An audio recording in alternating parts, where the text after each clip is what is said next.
sonhos e entrar diante da presença do Rei e perguntar também: Senhor, o que tu queres de mim? Qual é o teu projeto comigo? Eu digo que essas mulheres encontraram este caminho e elas já sabem o que Deus quer de cada uma delas.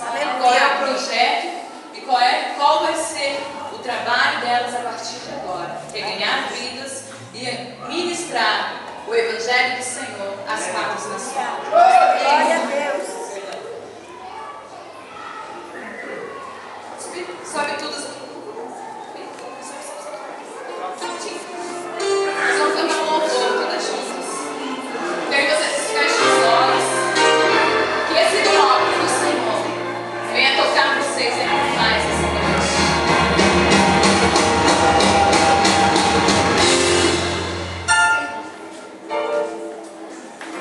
Com olhar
Maravilha.